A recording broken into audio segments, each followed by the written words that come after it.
الحكاية بتبدأ مع كلاي وهو باصص في المراية حاسس إنه مش واحد زي كده، في اتنين جواه بيتخانقوا. وفي اللحظة دي صوت في دماغه بيسأله: أنت حاسس إن في فكرتين ولا اتنين متخانقين في جسم واحد؟ وبعدين المشهد بيروح لأوضة دكتور نفسي.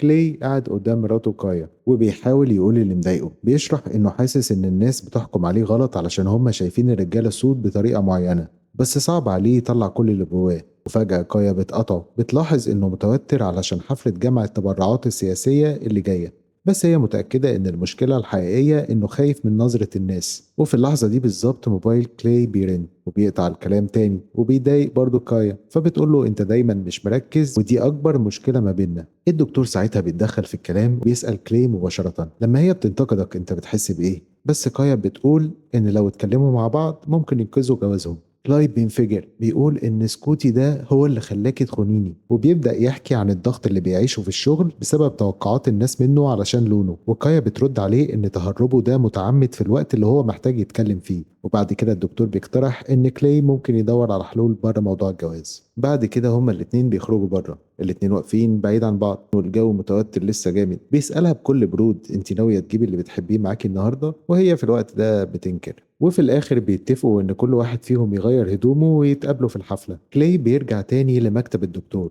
والدكتور ساعتها بيديله هدية، وبيتكلموا عن الصراع بين هويته والاندماج في المجتمع والغضب اللي متخزن جواه. وبعد كده الدكتور بيديله نسخة من مسرحية داتش مان، بيقول له إن القراية ممكن ترتب نفسه المكسورة. وكلاي بياخد الكتاب وبيفكر في نفسه: يا ترى أنا هفضل محبوس زي البطل بتاعها؟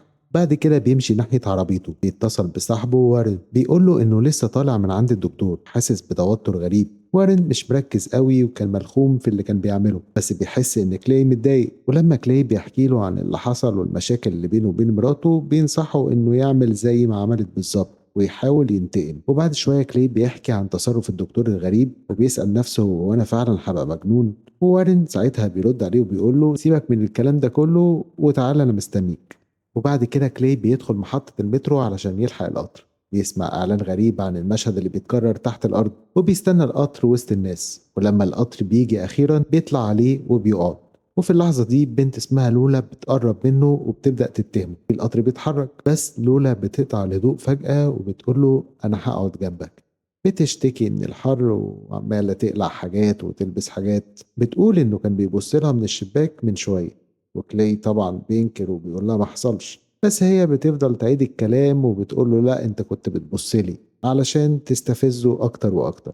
واخيرا بتعترف انها هي اللي كانت بتبص عليه فعلا. بتقول له انه كان بيقلعها بعينه، بتقول انها اختارته هو بالذات علشان تقعد معاه. بتضحك عليه انه مش مصدق، وبتسأل لو هي شكلها مجنون او حاجة. وبعد كده بتبدأ تحلل شكله، بتخمن انه ساكن في نيوجيرسي مثلا. وكلاي بيحاول في الوقت ده يبعد الكلام، بس هي بتقول له إنها بتكذب كتير علشان تسيطر على اللي حواليها. بعد كده بتفاجئه وبتقول له اسم صاحبه وارن بالظبط، وكمان بتوصف له شكله. ولما بيسألها ازاي عرفتي كل الكلام ده، بتقول إنها خمنت إنه أكيد يعرف حد زي ده. وبعد كده بتغير الموضوع وبتسأله لو هي كانت بتسيره أو حاجة. بتقرب منه جدا وبتمد إيديها وبتديله تفاحة. بتسأله لو عايز يخش معاها في علاقة. كلاي بيتهته في الكلام ومش عارف يرد على هجومها العدواني ده. لولا بتواصل مغازلتها بطريقة جريئة، بتمدح شكله شوية وبعدين تتريق على لون شعره الأبيض. بتصر إنه ياخدها معاه للحفلة، ولما بيرفض بتبدأ تلعب وتخترع أسماء. كلاي بيتعامل بحذر وبياخد باله كويس من حركاتها، بس اللعبة بتتقطع فجأة لما ست كبيرة بتتكعبل على السلم وبتقع، وكلاي بيجري بسرعة علشان يساعدها. والست دي أول ما بتفوق بتبصله وبتقوله إنه طيب، وساعتها بتبص له بعمق وبتحذره جامد، وبتقول له: انت بتدور على النجاة ومصيرك ممكن يتغير لو سمعت الكلام. كلاي بيرجع تاني يقف معاها وهي بتتجاهل توتره. بتسأله وبتقول له: هي كانت بتقول لك ايه الست دي؟ وكلاي بيقول لها: مفيش حاجة. ورغم انها ارهقته بكلامها بيعترف اخيرا ان اسمه كلاي. وبعد كلام كتير بتأمره انه يدعيها رسمي للحفلة الليلة، وبتشرح خطتها في الإغراء خطوة بخطوة. بتوصف ازاي هتوجهه للبيت، وبتقول إنها هتستخدم إيديها الحلوين دول علشان تخلع الفستان اللي لابساه.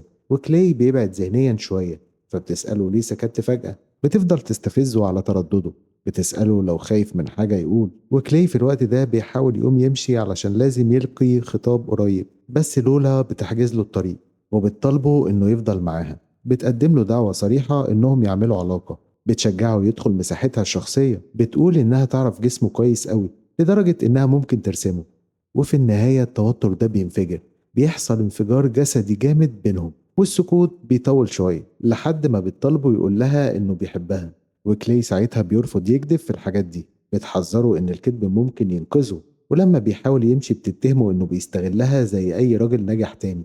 وبعدين بتلاحظ إن الدنيا فجأة سكتت، بتشاور على الكدمات في دراعها، بتطلع منديل فيه دم وبتقوله ده دليل جريمة، نقطة دم واحدة كفيلة توديه ورا قضية اغتصاب. كلاي أخيرا بيطلب إنهم ينزلوا بسرعة، بيتخانقوا شوية مع بعض، وبعد لحظة فوضوية كلاي بيبعد. لولا بتقول إن تصرفاتها المجنونة دي مجرد تمثيل، وبعدين بتسأل أسئلة شخصية عن أهله، بتخمن صح إن أمه محافظة سياسيا. ورغم إن كلاي بيقول إن كلامها معظمه أي كلام، هي بتواصل، وفجأة بتنده عليه بالقاتل. بس في النهاية بيوصل للحفلة وهي لسه معاه، وفي الوقت ده بيسلم على أصحابه وبيعتذر إنه اتأخر 40 دقيقة، وبيقدم لولا للناس المدعوين في الحفلة. واحد من الضيوف بيتكلم عن الفن، ولولا بتقطعه بكل وقاحة وبتبدأ تقول أي كلام، والراجل ساعتها بيحاول يصحح معلوماتها. بتسأل لو هو كان دكتور، ولما بيقول جراح مخ وأعصاب بتستهزأ وبتقول مش شكل واحد دكتور. الكلام ده بيضايق الراجل جامد وبيحرج الجو، ولولا برضو ما بتسكتش، بتروح لكايا بتمسك ايدها وبتقول انها ناعمة قوي. كايا بتقلق وبتسحب ايديها وبتمشي.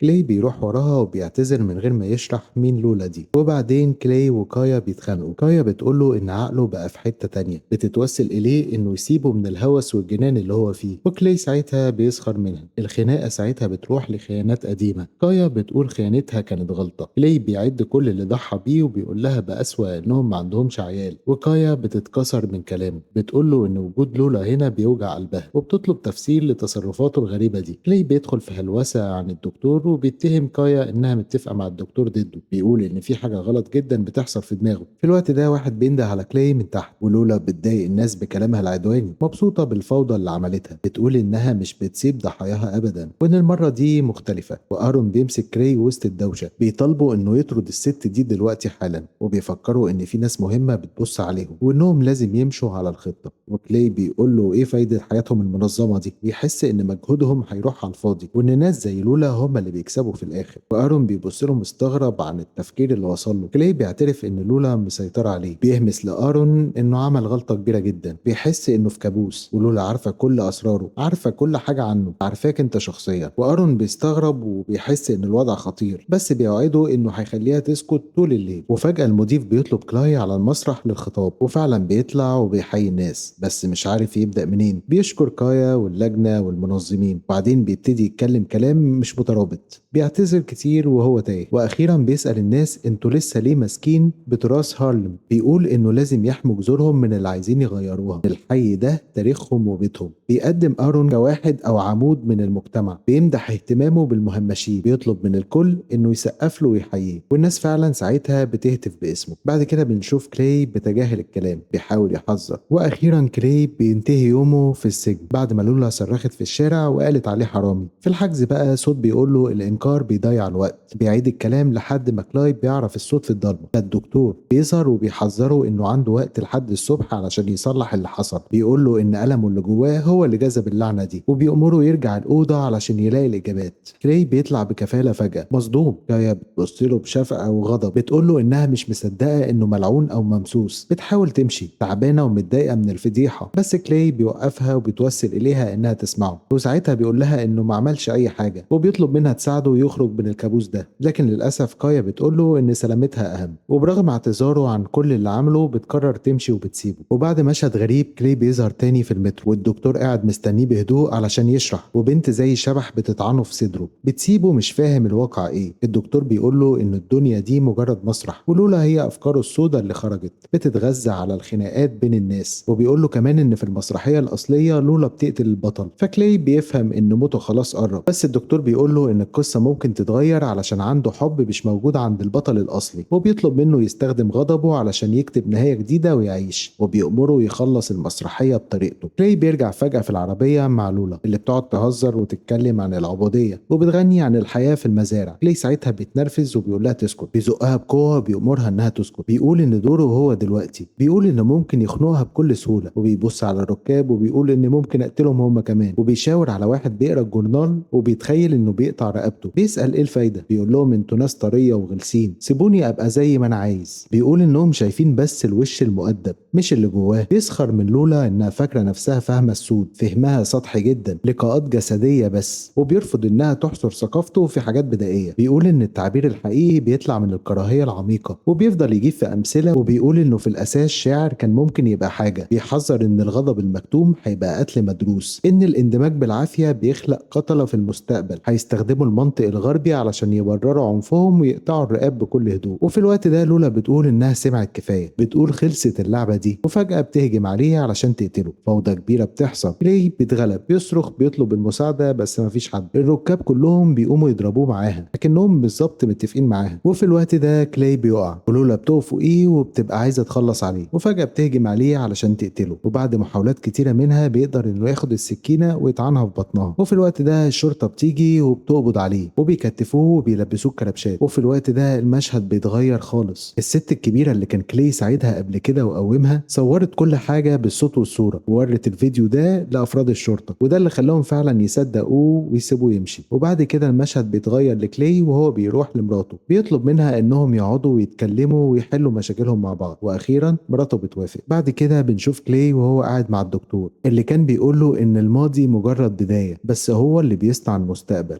واخيرا بنفهم ان الصراع الداخلي والعنصرية ضد السود في امريكا مش هيخلص بالسكوت او الاندماج السطحي، والغضب ده لازم يفضل موجود ويتكرر علشان الانسان يقدر يكتب تاريخه بنفسه ويواجه الظلم بدل ما يتكبت ويولد عنف اكبر. ومن هنا بتكون نهاية قصة فيلمنا. لو عجبكم الفيديو ما تنسوش اللايك والاشتراك في القناة، وكمان ما تنسوش تكتبوا لي رأيكم في التعليقات، واشوفكم على خير الفيلم الجاي. تصبحوا على خير.